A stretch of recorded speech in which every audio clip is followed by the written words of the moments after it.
जों गोदोनिफ्रायनो 52 बोसोर जालांबाय जों सिबिबायानो दं बेखौ सिबिनानै जों बिराद मोजां मोनदों आरो ओमफ्राय आरो गथ' गथाय गेदेर गोलाव खालामनो हादों ओमफ्राय जों बाबुपारा चन्दनपुर खलाभाङानि ज' लोगो नांनानै चन्दन बे बाथौ गुदियाव आर'ज गाबो गथ' गथाय मोजां जाथों। मा जायगा इयो? बाबु आथियाबारि गाव बाबुपारा होनो बे गामिखौ अमा बाजार बोसोरफ्रामबो खुंबाय थायो जों जोंनि रायजोआ मोजाङै थाथों थांनानै थाथों बर' बाथौआ गोजौआव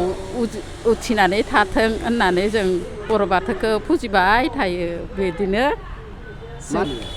जों बर'खौ जौगाहोनो थाखाय धोरोमखौ लाखिनो थाखाय खुंबाय थायो जोङो बेनोसै आरो खेराइ जोंनि बर' हारिनि खेराइ मोसानाय दौदिनि मोसानाय लोगोसे ख्रिस्टिबो दङ बेलासिनि समाव ख्रिस्टिबो मोसागोन बोसोर मथा मथि जोंहा 52 बोसोर जाबाय ना 52 बोसोर जाबाय एबारनि जों बे जोङो बुंनो थाङोबाथ' जोंना गामि मोनथाम दङ एबा जोंथ' गासै बर'फोरनिफ्रायनो गासैनिफ्रायबो हेफाजाब लानानै जों मावो जोंनि बर' एरियायाव जिमान जोंनि चन्दनपुर एबा बरपेटा रड एरियायाव जिमान बर'फोर दं खलभाङा दङ ओरैहाय जोङो ओजों साइडनिफ्रायबो हेफाजाब लायो बा डिमापुर बा अनसायपुरि बा एखे जोंहा चन्दनपुर आइथाबारि गामि बा अमा बाजार जों गासैबो ज' जानानै बे धोरोमखौ बा बे फुजाखौ जोङो खालामबोबाय थायो आरो एबारबो खालामो फुंनिफ्राय जोङो गिबियावनो बाथौ हेबनाय बा बाथौ माबानाय बेखौ खालामबाय दङ दा हेबखांनायनि उनाव जोङो जा जोंहा मानिनांगौ दङ दाउ होनाय बा बहाबा बोलि होनाय बहाबा जोङो फिथाइ सामथाइ होनानै गसाइखौ सिबिनाय एबा आगोलनि गोथैसोफोरखौबोथ' जों बावबोयोना बिनि बावनाय दङ दा जाथ'वाखैनो जों बानायगासिनो दङ हेबगासिनो दङ दसेनि उनाव रेडि जागोन आरो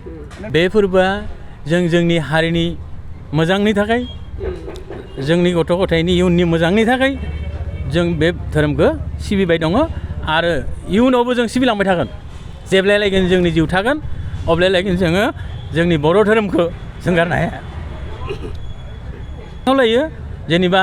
जोंनि एरियाजों लोगोसे जोंनि हादोराव बुहुमाव जाहाथे सुख सान्ति जायो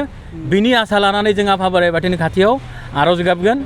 बा जोङो बेखौ आखा खालामनानै जों दिनै आफा बोराइ बाथौनि खाथियाव बा आफानि सेराव जों फैदो दिनैहाय सोरबाफोर आलासि महरै बाहागो लाफैगोन नामा? आलासि महरै बेबायदि गुबै जोंहा गैया खिन्थु गैयाबाबो जोङो रोजाबगिरि हिसाबै जेरै खाम्बा बयारिखौ माने बुंदों बरायनाय जादों बिथाङा फैगोन बेलासि समाव बिथाङा देंखो रोजाबगिरि